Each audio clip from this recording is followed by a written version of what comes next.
এই চ্যানেলে সম্প্রচারিত সকল খবরই সচেতনতামূলক এবং শিক্ষণীয়, কোনো কিছুই প্রভাবিত নয়। মালদার হরিশ্চন্দ্রপুরে গভীর রাতে বোমা আতঙ্ক। স্ত্রীর বাড়িতে বোমা ফেলার অভিযোগ উঠে আসছে তার প্রাক্তন স্বামীর বিরুদ্ধেই। আতঙ্কে গোটা গ্রাম। ঘটনাটি ঘটেছে হরিশ্চন্দ্রপুর থানা এলাকার ঝিকোডাঙ্গা গ্রামে। গোটা ঘটনায় তদন্তে নেমেছে হরিশ্চন্দ্রপুর থানার পুলিশও। স্থানীয় পুলিশ সূত্রে জানা গিয়েছে, গতকাল রাত্রে 1টা নাগাদ পরপর দুটি বোমার শব্দে কেঁপে ওঠে ঝিকোডাঙ্গা গ্রাম।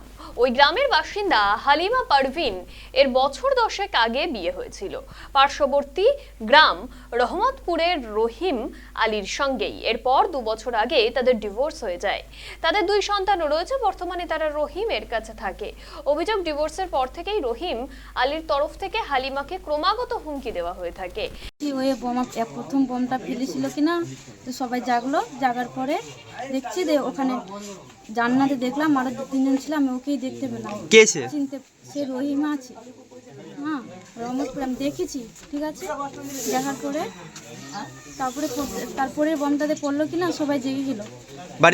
বাড়িতে তখন কে কে ছিল? বাড়িতে ছিল বাবা, মা, ভাই আর আমরাই ছিলাম, আর কেউ ছিল না। আমার সঙ্গে ওর কোনো সম্পর্ক নাই। আমার বিয়ে হয়েছিল কিনা, ডিভোর্স হয়ে গেছে, ছেড়ে দিয়েছে। কতদিন আগে বিয়ে হয়েছিল? 2010-এ। তারপরে 2010-এ বিয়ে হওয়ার পরে 2023-এ ডিভোর্স হয়ে গেছে। কি কারণে? আমাকে অনেক অশান্তি করছিল, ঝগড়া করছিল, গাল দিচ্ছিল, বলছিল ওর বাবার সাথে থাকতো, যা তা অনেক কথা বলেছে, অনেক গাল দিচ্ছে, সন্দেহ করছিল, যা কিছু বলেছে সব নোংরা ভাষায় গাল দিত, মারতে ধরে। আমি কাউকে বলতাম না। এই যে তোমাদের বাড়িতে এসে এইভাবে মানে বোমা ফেলে গেল, কি মনে হচ্ছে? তাহলে কি ঘটনা হতে পারে? ও বলছে আমাকে মেরে ফেলবে, বোম ফেলে সবাইকে মারতে চায়। ওকে আমাকে বলছে। এর আগে কোনো ঘটনা ঘটিয়েছে? হ্যাঁ, ঘটিয়েছিল। কি হয়েছিল? আগুন লেগে দিয়েছিল। আগুন লাগার সময় তখন কেরোসিন ঢেলে, পেট্রোল ঢেলে সব ঢেলে দিয়েছিল। থানায় জানাওনি? জানাইছি, কোন থানায় নেয়নি, স্টেপ নেয়নি, কিছু করেনি থানায়। টাকা দিয়ে ওরা থানাকেই করে নিয়েছিল। এখন কি চাইছো? এখন কি চাইছি? একটা মেয়ের কি কিছু মূল্য নাই, কিছু দাম নাই?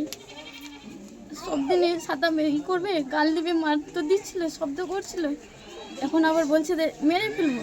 তাহলে আমার কি কোনো মূল্য নাই? একটা মেয়ের যা করবে, কি করবে করে না। কথা বলেছে, হুমকি দেখায়, মাসিকে ফোন করে বলেছে যে বেসুরার মতো ওখানে মেরে ফেলবো তোদের বাড়িতে। অনেকগুলো বলেছে। এই যে বোমা ফেলেছে, এই নিয়ে থানায় অভিযোগ করবেন? হ্যাঁ, অভিযোগ করবো। কিরকম বাঁচবো তাহলে? কি নাম আপনার? হালিমা বাড়ির চিকোডাঙ্গা। মিথ্যা অভিযোগ দিচ্ছে। আমরা ওগুলো তো কোনো নাই। আমার বিয়ে করেছিলাম ওখানে, আমার নিজের মধ্যে ডিভোর্স নিয়ে নিয়েছি। আমি ছেলে মেয়ে গেলে এই করে আমি থাকছি না। এগুলো মিথ্যা অভিযোগ। আমি তো মেয়ে গেলে ঘুমিয়েছিলাম রাত্রেবেলা। মেয়ে ছেলে গেলে আমরা এখানে থাকছি, আমি করে মিথ্যা অভিযোগ দিচ্ছে। ও তো নিজের মধ্যে ছুটে গেছে, আমি ছেলে মেয়ে গেলে এখানে থাকছি। মিথ্যা অভিযোগ দিচ্ছে ওরা। আমাদের সাথে ও 2 বছর থেকে কোনো রিলেশনই নাই, না কোনো কিছু ছুটে গেছে, কোনো রিলেশন নাই ওদের সাথে। না, আমার স্ত্রীর সাথে কোনো অভিযোগ কেন, ওদের সাথে আমার কোনো কন্ট্রাক্টই হচ্ছে না। আমার বউর সাথে কোনোদিন ফোনে যোগাযোগ হয় না। না ওর সাথে আমি আগে দিকে সামনের দিকে কোনোদিন গিয়েছি, কেউ বলতে পারবে না। এগুলো মিথ্যা অভিযোগ করে ওরা ফাঁসানোর চেষ্টা করছে ওদেরকে, আমাদেরকে। মোহাম্মদ রহিম, রহমতপুরে। এটা রহিম ফেলেছে। কোথাকার? রহমতপুর। কেন ফেললো? আমার সঙ্গে তো কোনো নাই, আমার ভাতিজির ব্যাপারে ওর সঙ্গে গন্ডগোল আছে। কি আছে বিষয়টা? মানে ছাড়াছাড়ি ব্যাপার আছে। এই বলেছে যে আমাকে ছেড়ে দিয়েছে। মানে কি হয়েছিল আপনার ভাতিজির সঙ্গে? কার কি হয়েছিল? ওর কি বিয়ে হয়েছিল? আর বিয়ে হয়েছিল, 2টা চ্যাংড়া আছে। তারপর? হ্যাঁ, তারপর ছুটাছুটি কি গোলমাল হয়ে গেলো ওদের। তো ওই গোলমালের পরে চলে আসলো এখানে। আবার ও বলছে যে আমি নিয়ে যাবো, এ বলছে না আমি যাবো। কখন ঘটনা ঘটেছে এই যে বোম ফেলেছে? কখন? এটা রাত্রে 1:29 মিনিটে। দেখেছিলেন? কে ছিল? না, আমি দেখিনি।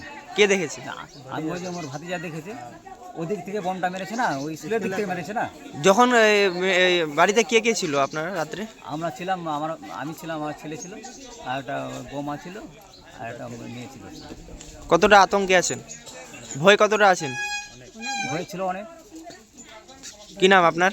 আফতাবুদ্দিন। বাড়ি? ঝিকোডাঙ্গা।